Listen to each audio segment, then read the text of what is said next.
Hello friends, welcome back to my an creative channel. Friends, अगर आपको मेरी story अच्छी लगती है तो प्लीज़ लाइक से सब्सक्राइब करना ना भूलें।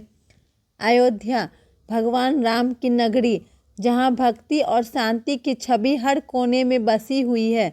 लेकिन आज की यह कहानी उस अयोध्या की है जिसके अंधेरे कोने में एक ऐसी घटना घटी जिसने पूरे शहर को हिलाकर रख दिया। यह कहानी है एक 23 साल की लड़की की जिसकी ज़िंदगी कुछ पलों में ही बदल गई। और यह कहानी उन 3 आरोपियों की है जिन्होंने न सिर्फ उसकी आंखें फोड़ दी बल्कि उसे इतना मारा कि उसके शरीर पर खून के निशान ही निशान बन गए। यह सब शुरू हुआ एक शाम जब अयोध्या के एक छोटे से गांव में शादी का मौसम चल रहा था।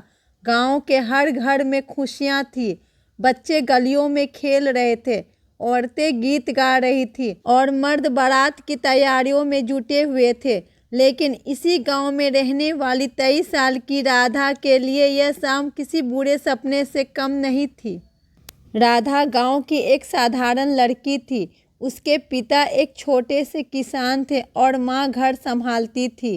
राधा पढ़ाई में बहुत होशियार थी, लेकिन गरीबी के कारण उसकी पढ़ाई बीच में ही छूट गई थी। वह अब गांव के स्कूल में बच्चों को पढ़ाती थी। उसकी मासूमियत और मेहनत ने उसे पूरे गांव की प्यारी बना दिया था। लेकिन किसी को नहीं पता था कि उसकी ज़िंदगी में क्या बदलाव आने वाला है। उस शाम राधा स्कूल से घर लौट रही थी। रास्ते में एक नाला पड़ता था जो गांव के बाहरी इलाके में था। यह नाला अक्सर सूना रहता था क्योंकि यहाँ से गुजरने वाले लोग बहुत कम होते थे। राधा ने कभी इस नाले को लेकर कोई डर महसूस नहीं किया था, लेकिन आज उसकी किस्मत में कुछ और ही लिखा था। जैसे ही राधा नाले के पास पहुंची, उसे 3 लोगों ने घेर लिया। ये तीनों गांव के ही रहने वाले थे।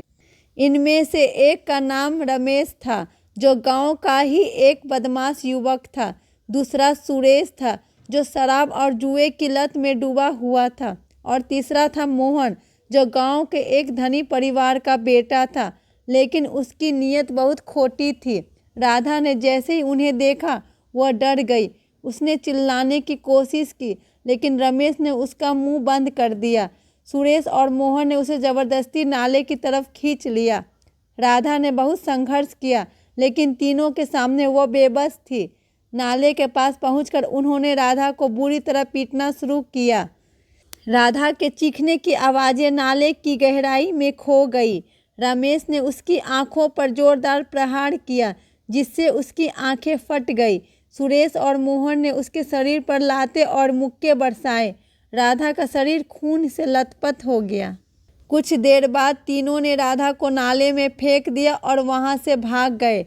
राधा बेहोश हो चुकी थी। उसका शरीर नाले की कीचड़ में लथपथ था और उसकी आंखों से खून बह रहा था।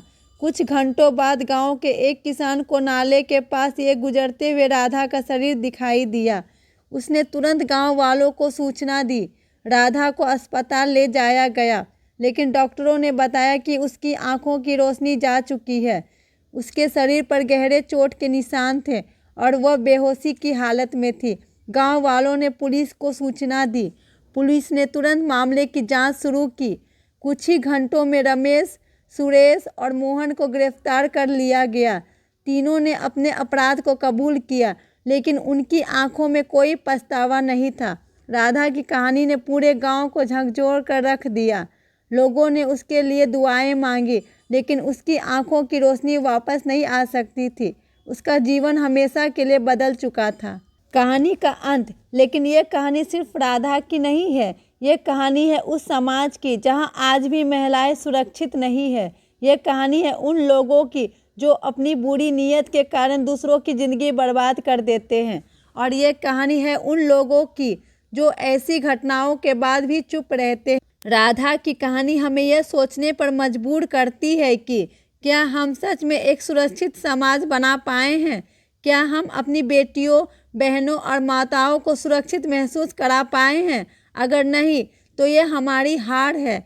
यह कहानी सिर्फ एक कहानी नहीं है, यह एक सच है जो हमारे आसपास हर दिन घट रहा है। और जब तक हम इस सच को बदलने की कोशिश नहीं करेंगे, तब तक ऐसी कहानियाँ लिखी जाती रहेगी।